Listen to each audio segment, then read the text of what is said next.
प्रधानमंत्री नरेंद्र मोदी ने आज लाल किले से देश को संबोधित करते हुए बड़ी बात कही है। प्रधानमंत्री ने कहा है कि आने वाले दिनों में देशवासियों को बड़ा दीपावली गिफ्ट मिलेगा और यह Deepavali gift next generation GST reforms को लेकर होगा।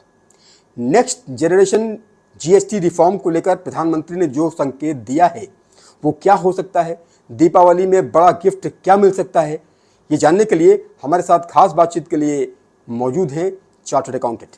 मैडम, स्वागत है आपका न्यूज़ 18 पर।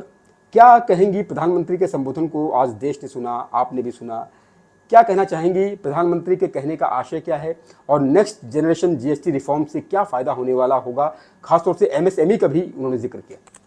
सबसे पहले सभी दर्शकों को हैप्पी इंडिपेंडेंस डे। तो आज जैसे कि हमने देखा कि नरेंद्र मोदी जी ने, हमारे प्राइम मिनिस्टर ने एक संबोधन किया है जिसमें उन्होंने बताया है कि जीएसटी रिफॉर्म के बारे में क्या क्या जीएसटी रिफॉर्म्स आ सकते हैं। सो अगर मैं सीधा रिफॉर्म्स की बात करूं तो जो हम अभी विश्लेषण कर पाए हैं उसके हिसाब से दो रिफॉर्म्स हम मेजरली देखते हैं। पहला कि आपका डोमेस्टिक हाउस होल्ड जो है उन पे कितना टैक्स रेट की कटौती होती है। टैक्स रेट जैसे मैं अगर अभी बात करूं, राइस, पर्ल, जितने भी पैकेज्ड फूड आते हैं उन पे अभी 5% की दर है, तो उसमें कटौती का हम एक संभावना जता सकते हैं। दूसरा, एजुकेशन सेक्टर एक एरिया है जहां पर अभी भी 18% जीएसटी है, तो वहां पर भी ये एक एरिया है जहां पर गवर्नमेंट काम कर सकती है और रेट कम कर सकती है, और जिससे कि डोमेस्टिक हाउस होल्ड्स को मदद मिलेगी, उनके पास, उनके हाथ में सेविंग ज़्यादा होंगी और कंजम्पशन बढ़ पाएगी। इसी तरीके से हम अपनी इकोनॉमी को हेल्प कर सकते हैं एंड अपनी इकोनॉमी को सेल्फ डिपेंडेंट, सेल्फ रिलायंट बना सकते हैं। जैसे कि अमेरिका के पास है, अमेरिका के पास अपने आप में इतने सारे कंज्यूमर्स हैं और टैक्स रेट की कटौती हमेशा से एक अच्छा कदम माना जाता है, क्योंकि जब इससे पहले, काफ़ी साल पहले, जब कंपनीज एक्ट में 30% से 25% रेट किया गया था, तब कंपनी, उसके बाद देखा गया कि कलेक्शन में बहुत अच्छी बढ़ोतरी हुई है। पहला रिफॉर्म तो ये हो सकता है। दूसरा हो सकता है एमएसएमईज के लिए, जितने भी छोटे व्यापारी हैं उनके लिए ये प्रॉब्लम है कि प्रोसेस बहुत सिंप्लीफाइड नहीं है। जो प्रोसेस बड़े व्यापारियों के लिए है वही छोटे व्यापारियों के लिए प्रोसेस है। जब जीएसटी रूल आया था, जीएसटी एक्ट आया था, तब एक कंपोजिशन टैक्स पेयर की एक नया, कह सकते हैं आप, एक अलग प्रोविजन था कंपोजिशन टैक्स पेयर का, जिसमें कुछ कम दरों के हिसाब से आप अगर उसमें रजिस्ट्रेशन कराते हैं, कुछ कम दरों के हिसाब से आपको रजिस्ट्रेशन मिल सकता है, उसमें आपको कम दर पे करने होंगे। लेकिन उसमें एक लिमिटेशन थी, वो ये थी कि वहाँ पर आप आईटीसी क्लेम नहीं कर सकते हैं। तो हम ऐसा अनुमान लगा रहे हैं फिलहाल उनकी बात से कि हो सकता है जितने भी छोटे व्यापारी हैं जो एमएसएमई में रजिस्टर्ड हैं, उनके लिए, जिनकी शायद टर्नओवर के बेसिस पे ये होगा, जिनके लिए शायद एक नया रिफॉर्म लाया जाए, उसमें दर कुछ और कम करा जाए, उनके लिए प्रोसेस सिंप्लीफाई करा जाए, रिटर्न्स की कुछ टाइमिंग चेंज हो। बाकी देखते हैं क्या रहता है।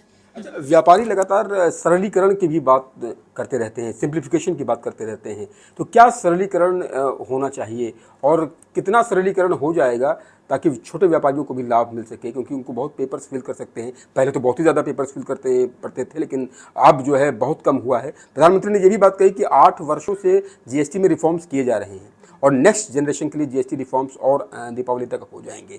तो यानी एक साफ संकेत है कि वो इन बातों को बहुत बारीकी से समझ रहे हैं और रिफॉर्म के कहने का मतलब भी यही है, आशय भी यही है।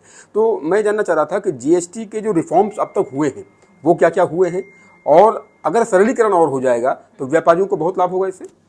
बिल्कुल।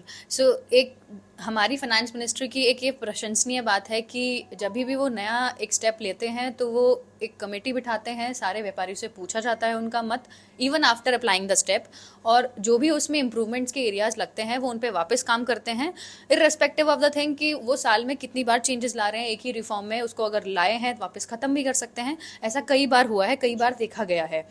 तो अब जो व्यापारी का सरलीकरण की बात जो आपने मेंशन की है, उसमें हम ये देख सकते हैं कि प्रोसेस सिंप्लीफाई हो सकता है। रिटर्न फाइलिंग के लिए उनके लिए हो सकता है एक नया स्लैब लाया जाए कि जिनका टर्नओवर एक स्पेसिफाइड लिमिट से दूर नहीं जा रहा है, वहाँ पर उनके लिए शायद रिटर्न फाइलिंग के लिए या डॉक्यूमेंटेशन जो भी उनको करना होता है उसके लिए शायद सिंप्लीफिकेशन की उम्मीद की जा सकती है।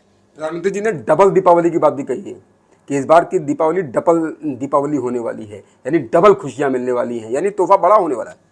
बिल्कुल सही कह रहे हैं आप। तो जैसे मैंने सबसे पहले आपने जो मुझे सवाल पूछा था उसमें मेंशन किया था एजुकेशन रेट 18% है। अब आपको जो आप एजुकेशन ले रहे हैं वो 100 रुपए की जगह आपको 118 रुपए की पड़ती है। तो अगर उसमें टैक्स के रेट की कटौती होती है, जिस जिस घर में परिवार में 2 बच्चे हैं उनको डबल रेट का ही फायदा मिलेगा उससे। बिल्कुल। और एमएसएमई के लिए भी ये एक बहुत अच्छा तोहफा होने वाला है। बहुत बहुत धन्यवाद आपका। तो आपने देखा कि किस तरह से मैडम ने बताया कि नेक्स्ट जनरेशन जीएसटी रिफॉर्म में क्या क्या फ़ायदे लोगों को मिल सकते हैं, छात्रों को क्या फ़ायदे मिल सकते हैं, एजुकेशन के क्षेत्र में क्या फ़ायदे मिल सकते हैं, बिजनेसमैन को क्या फ़ायदे मिल सकते हैं, छोटे व्यापारियों को क्या फ़ायदे मिल सकते हैं, एमएसएमई को क्या फ़ायदे मिल सकते हैं। सभी को इंतज़ार रहेगा कि ये double Deepavali gift PM Modi का क्या होगा। अपने कैमरा सहयोगी प्रेम के साथ उमेश श्रीवास्तव, न्यूज़ 18 मेरठ।